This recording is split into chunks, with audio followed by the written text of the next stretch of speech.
My personal clients from Piedmont, California, which is near Oakland on the other side of the bridge from San Francisco. Let's give a big, warm welcome to Mr. Anthony Riggins. Anthony, come on up, bud. Thank you, Tom. Kiss my ass. Get him. $40 million. It's kind of tough for me to even see that and realize that I just started in 2003 selling real estate. And I started out for the sole purpose of a geographic farm, which is my neighborhood. And that 40 million number, I'm on target for that for this year. And 80% of that will come from my geographic farm.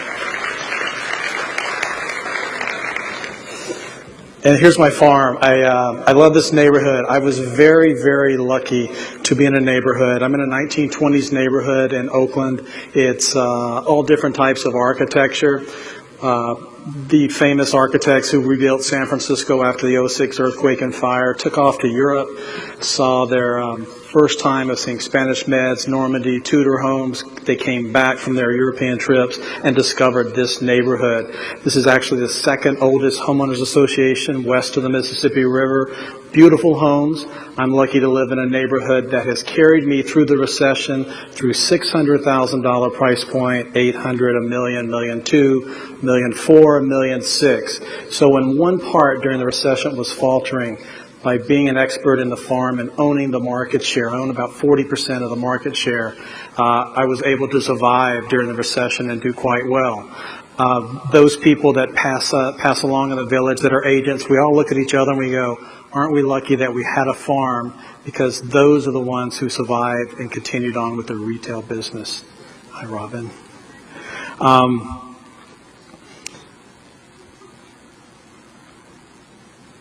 Choosing my farm. Boy, my farm chose me. It's my neighborhood. I'm a 22-year resident of the neighborhood. And what happened was about 8-9 years ago, and an agent left and retired from the business. And I was looking at this and looking to get into real estate, but no one knew that I was not going to go back to technology and be a VP of sales anymore. And I never wanted to commute again, and I wanted to be my own boss, and I never wanted to manage people or a large number of people. So this agent retired, and I looked at the amount of business that he did in the neighborhood. So he's gone, leaves an opening, and then there were 3 other agents who dominated that territory. So I looked at it, I thought, well, hey, there's the male aspect of it. The other 3 agents are female. Maybe that will be going for me. And then being known and visible in the neighborhood. And everybody in the neighborhood, there was enough to go around. When there were all 4 of them in the business, everybody made money. Not one person dominated. They were probably about equal market share. And the other good thing about my neighborhood, people like to leave the small houses and buy the larger houses. So sometimes I get 2 transactions. And when they want to go to the city of Piedmont for the great public school system, when they move there, I get that transaction as well. Piedmont is 6 or 7 blocks away from my neighborhood. So there's a lot of good business to be had in this farm. First thing I did that no one knew, I was studying my competition. I was going into open houses, I was looking at the agents, and I was studying and listening in other rooms as to how they approach people. And I learned a lot from that. And one of the things I learned from one of the 3 ladies who were in the business, still in the business with me, I didn't want to do some of the things that they did. So I was watching one of them, and as a neighbor was leaving the open house, she ran to the front door, snatched the brochure out of the neighbor's hand and said, "You're a neighbor. You don't need that." Not only is that bad manners, she lost a client. And you know how it is when you hear something bad about someone, you go back to the neighborhood and you say, "So-and-so embarrassed me today in an open house and snatched the brochure out of my hands." So I learned from that too, and another high point of my career that's about me and why I do so well has related to that one specific. The other thing was we get a lot of San Franciscans coming to the neighborhood. They're priced out. They come to this great neighborhood. They discover it. And I would listen to another agent who has lived there for a long time, and they would ask questions to the listing agent at a Sunday open. They'd say, "It's Oakland. Is it a safe neighborhood? Will I be safe if I move here?" And she's a resident. Of course, the answer is yes, you're going to be very safe here. But she would never respond. Never had a real good answer for all of these San Franciscans. So I learned that I was going to be that great champion of the neighborhood and make people feel at home. And I think when I have a San Francisco buyer in the open house, they feel comfortable and they're buying in that neighborhood within about a week or two after meeting me at the Sunday open house. Looked at all their marketing. Boy, there's some really bad marketing out there. I would see the agents who were experts, and they would send just randomly comps. They may have owned the neighborhood, but they never had a heading that so-and-so's listing in Crocker Highlands. A lot of mistakes that they made. But from that, and from all of these, I wanted to determine my differentiating factors between me and the other agents before I got going. But pausing for a moment, farming may not be for everybody. It's a very engaging side. If your personality is going to be very quiet, this may not be the right thing for you unless you're in a high-rise in Manhattan, and perhaps that environment is not like a neighborhood with sidewalks and where you see your neighbors all the time and go to dinner. You have to see and be seen. There are nights when I come home that I wished I didn't have to go out to eat dinner, but it's very important to go to a restaurant nearby that people see you. It just expands your brand. And if you don't connect with your farm, then you should probably choose another farm. If you're not driving a very nice car and you're trying to move into a 1.5 neighborhood to start out, that may not be for you unless you change your car, and if there's a wardrobe change that's needed, that as well. The same on the other side. Some people look at me as being with Sotheby's and even my own farm, and that's one of my problems that I'm having now that I'm addressing. As you'll see later on, as I've expanded my brand from my farm, some people in the neighborhood said, now that you're with Sotheby's and you have so many large listings, will you handle a $700,000 transaction in the neighborhood? And of course I do. That's my bread and butter. I'm a former banker, and I know that you need many types of homes and price ranges in your mix. And you'll see how I address that in some of my marketing. My strategy from day one was not to go after buyers. It was to own the farm. So that was my entire purpose of getting in real estate in 2003, was to own the farm. And I decided I was going to be a differentiator from everyone else, and I was going to approach it from a business standpoint. So my clients are very sophisticated. I do this on a quarterly, a half-yearly, a yearly analysis. You'll never find me sending out recent homes that have sold unless they're related to that. And here's a copy of my newsletter. Just went out. So that's the front and the other side of all the listings that I've sold, or most of them that I've sold for the first 6 months. So you'll see that when you're doing a newsletter, very obvious that it's talking about Crocker Highlands. If you're in the farm, you say our neighborhood. You just don't want to be like every other agent. Own it and make it yours. And I usually don't include a lot of graphs. It's very easy to read. It's not very complicated. But, I divide it up into the two different markets, those houses below $1 million, those houses above $1 million, and then I sold 60% of the homes over $1 million this year for the first 6 months. So I put another graph there just to show that, because that's a great thing that I did. When I told you I'm trying to protect my $700,000, $800,000 mindset that I only do big houses, or I'm with Sotheby's and I don't do large houses, that middle house is still the most expensive sale in Oakland and Berkeley since 2010. I sold that in March. That postcard never went to my neighborhood farm. It was in the newspapers, but never went to the farm. This is the first time that if they didn't read the paper when it came out in the San Francisco Chronicle, that's the first time that they've seen that I have sold this. I really want to protect the farm and not get that reputation. 18 months, boy, it was a long time for me to see results.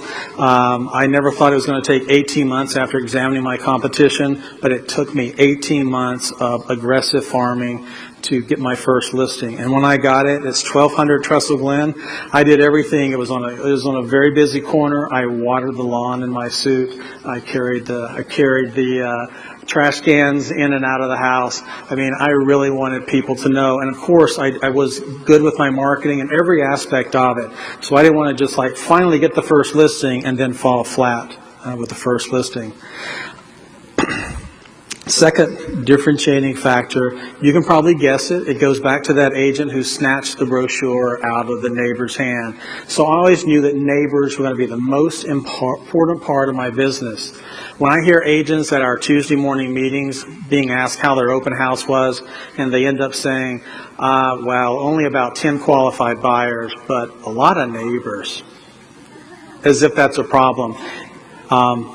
Yeah, so when neighbors come in, and maybe these agents have tainted them that way, and they're over it now when they come in my open houses, but in the early days, they'd say, just a neighbor, I'm sorry I'm passing through, and think of great wording that you can give them to make them feel welcome and at home, and they're a great referral source. So neighbors, besides doing the business approach to my mailings, has to do with treating the neighbors at their best. I always ask for their business. I always ask for their business in a very light way at an open house, and they go, you know, when I get my house on the market, Anthony, I want my house to look like this, and I'll make it real gentle, like, why don't I come over really soon and let's talk about it, whether you're selling in 2 or 3 years. But I do get in their house usually within 2 weeks after they make a comment like that to me. I do a neighborhood party before the open house. So I spend some money. Here's an invitation. All of my mailing, the one you saw in the newsletter, it goes in a clear envelope. And I suggest that everybody else that's doing mailings is that you do a clear envelope, because they're not going to throw your newsletter away if they see all of that color there. This invitation that comes to them, and trust me, there's strategy behind this preview party for neighbors. And it's between 12 and 2 before the open house starts at 2 o'clock. I do have all the big houses in the neighborhood, and most of those have residents who have been in there for 15, 20, 30 plus years, and they are selling, and they want to come see what another house in their price point is doing. So they come. And out of this preview party, there were 4 listing appointments, and all 4 of those will come on in the spring or the summer market, but it gives me time with them. I do spend a lot of money on the catering. I think $1,000 is a lot of money for a 2-hour period for neighbors. But it's lunch. It's a very nice lunch, and it's a great time. You spend $1,000 and have the neighbors there, and you come away with 4 listing appointments. That's a very small amount of money. A quick story about getting involved in the community. I was at a dinner party in the city of Piedmont one time, and my neighborhood is Crocker Highlands in Oakland, next to Piedmont. I was at a dinner party, and I was sitting to the right of the hostess. It was a dinner party of 12 people, and at dessert, she decided she would go sit in the middle of the table so she could mingle with other guests, because with that many conversations going on at a party that size, you could never hear, or she could never have time to talk to all of her guests. Well, Robin goes and sits there, and then for some reason, the room got quiet, and she said, I would never list my home with the blank company because their agents never give back to Piedmont. So I had just joined this company 2 weeks earlier. So, and I'm an advertiser, so everybody knew where I had just joined. So, of course, all eyes came directly to me. And my response was, I just finished orientation with the company, and I do know that as a company, they give a lot of money to the city of Piedmont. And I named off Boy Scouts, all kinds of charities in the city. But I did end by saying, you're not going to have an argument with your host, and plus I didn't know if that was right or wrong. And I said, but the individual agents, I'm not sure what they do. So I go to my car after the dinner party, close the door, and I tell Lee, my spouse, and I said, wow, if I'm successful ever in Crocker Highlands, I'm giving back to the community. Then the next morning, I went to my broker, my then broker, and I asked him, I said, wow, this lady made this comment at dinner. And he said, you tell your host that she's absolutely right. I've told these agents of mine in the city of Piedmont that they need to give back to the community, and they don't give a dime. So just want you to know that people notice. So if you become successful in a farm, you need to give back. People do notice. One of the things I do, I mentioned this 3 years ago when Tom called me out on a panel, I underwrite the 4th graders trip to the Gold Country at my elementary school. So I pay for the 2 nights they go out. Let me tell you, during the recession, affluent people suffered just like everybody else. And there were so many people that came up to me, because I go when the kids go off that morning to school. A lot of parents came to me and said, my husband lost his job a few months ago, and the $400 to send our kid was going to be very tough to us. Thank you. So not only was it meaningful, and it is meaningful to me to see the kids go for their first night, usually away from home, or far away from home. So when you're giving back, find something that really matters to you. Here's me with the check. With the kids, and that made it into the newspaper and also a postcard into the neighborhood.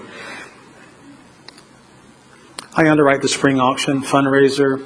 I go to the Saturday's farmers market. And, I'm visible. You just have to be out there all the time. After I made a lot of money in the neighborhood about 4 or 5 years ago and got my costs under control, I did something I've been wanting to do for a long time, and it's the calendar, and it's the Doors to Crocker Highlands calendar.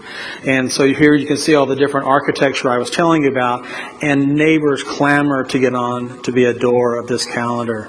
And what they come to me, people call themselves, I'm Miss August. They do like it, and it's a great piece. People love this because they do take it to for example, to their office in San Francisco and says, see, I told you Oakland has a nice neighborhood. I told you I live in a nice place. But more importantly in this, I also embed the school calendar dates in there as well. So I pull that out so parents use it. And with this piece, it's about $10,000, printing, first-class distribution, clear envelope, graphic design, my photographer, goes to my sphere of influence as well, and past clients. For $10,000, it's in their house. They see it every day. It's a great investment. I've got a couple of minutes left, and I'm going to run through. Here's the story. This is a house called 600 Carlston in my neighborhood. This is January. I got a phone call, and I was in the city, and the lady said, hey, Anthony, this is so-and-so, and we're going to leave the neighborhood. Been there for a long time. And I said, that's too bad. I hate to see you leave. And so I had no idea why she was calling me, because her very good friend and a very respected agent was in her backyard in October during the Crocker Highlands Home and Garden Tour, telling people that the house was coming on in January of next year. So I had no idea why she was calling me. So when she said, would like to interview you. And I said, okay. And then I hung the phone up, and I told Leah, I said, what a waste of my time. Why doesn't she just get her agent to call me and give me an opinion of her house? But she actually was interviewing. But it took me a while to believe it. I mean, I had all kinds of doubts. I went to work, and everybody said, she wouldn't have called you if she didn't really want your opinion. I said, but how could you have your agent and your friend sitting in your backyard in October at a home and garden tour telling everybody that they're selling the house in January? So I wasn't real excited about that. So I did the CMA. Left work, and one guy I hardly ever talk to goes, Anthony, good luck tonight. And I was like, thank you. And it kind of registered, like maybe it's serious. Then I'm walking to the appointment, and my buyer's agent came by in her car. She was showing property, and it was dark, and she pulls up as I was crossing the street to go in the house, and she says, go get them. So I rang the doorbell and thought, okay, this is for real. And so I went in, and my 6 o'clock appointment, I left at 8:30. And while I was there, obviously I realized the other two agents, and she interviewed someone else, didn't have the game plan together. They weren't giving the right information. So when I got home, I said, well, obviously 2.5 hours later, I think I'm going to get this listing. And I got the call the next morning, got the listing. So the topic of that was never underestimate your abilities. When somebody calls you for your geographic farm, it's for real. Every time a neighbor, I'm on 10 seconds. Every time a neighbor calls me for something, I give a bottle of Pinot Noir on their doorstep with a nice note. They just say, hey, Anthony, my friend from work's going to call you. Boom. My assistant or I are at the wine store. It's there, and it's on their doorstep that night with a nice note. I did say throw one hell of a Christmas party every 3 years, and absolutely throw one every 3 years because A, it's too expensive, and B, you don't want them to take you for granted every year. And also C, they might not think they're on the list if they didn't get invited the next year, so maybe they're extra nice throughout the year. Quickly, 1,200 are in my farm. Each color postcard costs $1,000. Annual cost of my mailings is $24,000, and an average commission in my neighborhood is $24,000. So when I'm mailing twice a month, I need one sale for this to go by. And Tom, I'm going to end on this last slide, please. And it's results to live by in geographic farming. Those first two statements, I wish they had registered with me a long time ago. And it is, you don't get every listing in your farm. And number two, your seller, your neighbors get to list with whomever they want. There were many times I would go down the street and not see my sign up, and there's another person's sign. They didn't even bother to call me. But you know what? You don't get everyone. And also, my biggest fear is that one day I'll wake up that I've rested on my laurels and there's another one on my heels, and if I've gotten too lazy, I've lost my market share. So I'm very conscious of staying on top of the market, which is why I coach with Tom, and which is why I'm always looking to do new things. Last thing. Okay, hold on. Last thing. So my brand has expanded, and I've got three photos. Okay, we've already gone over this one. That is the most expensive sale in Oakland and Berkeley. Okay. Last night I sold 68 Lincoln for $6.7 million in Piedmont. Right. And then I have one more. It's the most expensive house in the East Bay, 300-degree views of the bay on Grizzly Peak in Berkeley for $8.4 million. And all of these you got from cold calling, right? No. No. It's never been for me. No. Hey. All through referrals. Okay, so I got to say really fast. He was nervous as heck back there. Did he do good? Good job, buddy. Good job, man. All right. Okay.